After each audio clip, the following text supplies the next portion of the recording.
Hello guys, আসসালামু আলাইকুম। আজকে আমরা চলে আসলাম একটা রেস্টুরেন্টে।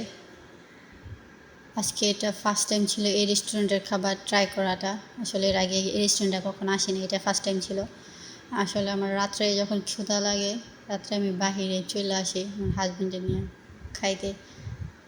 বাহিরের খাবার মাঝে মাঝে খাইতে মন যায়, বাট আমার বেশিরভাগই বাহিরেই খাওয়া পরে হয়তো রাত্রের দিকে আমার হাজব্যান্ড নিয়ে চলে আসে। তো আমরা চলে আসছি, আসার পরে এই রেস্টুরেন্টটা ফার্স্ট টাইম, তো তার জন্য একটু ভিডিও বানিয়ে নিলাম।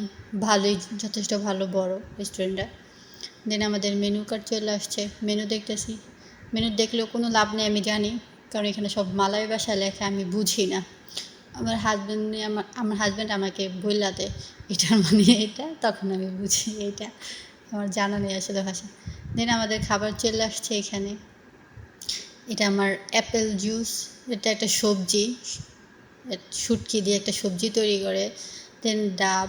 আসলে এটা সেট মেনু হিসাবে এটা আসছে। এটা হচ্ছে সাম্বাল, মজা খুবই, একটা ভর্তা বানায়। আর এটা হচ্ছে আমার অক্টোপাস, আমার সবচেয়ে পছন্দ অক্টোপাস। জি, অন্যান্য খাবার খাওয়ার আগে আগে অক্টোপাস খাওয়া শেষ। আর এটা হয়েছে মাছ, যেটা হয়েছে মেইন আকর্ষণ এই সেট মেনুর মধ্যে, যে মাছটাই আসলে আমরা খাইতে যাই। আসলে মালয়েশিয়া আসার পরে এখানে কোনো খাবার ভালো লাগুক না না লাগুক, শুধু এই একটাই, মালাইদের খাবার আমার ভালো লাগছে। আর এটাই আমি যখনই যে রেস্টুরেন্টে এটাই খাই। দেন খাওয়া দাওয়া শেষে আমরা এখানে দেখতে পেলাম একটা অ্যাকোয়ারিয়াম আছে, আর এটার মধ্যে বিভিন্ন ধরনের মাছ রাখা আছে। বিভিন্ন ধরনের মাছ একটা না একটা অন্তত রাখা আছে। তো আমি দেখতেছি মাছগুলো আসলে কতটা সুন্দর, মাছগুলো দেখতে। এই যে এটা ছিল নিচে পাঙ্গাস,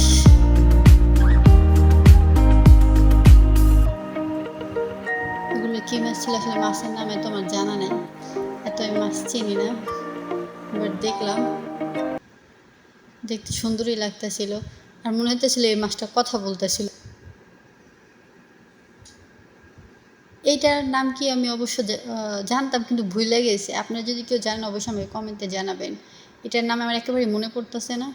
আর আমার ভিডিওটা ভালো লাগলে অবশ্যই লাইক, কমেন্ট, শেয়ার, সাবস্ক্রাইব করে দিবেন। ধন্যবাদ সবাইকে।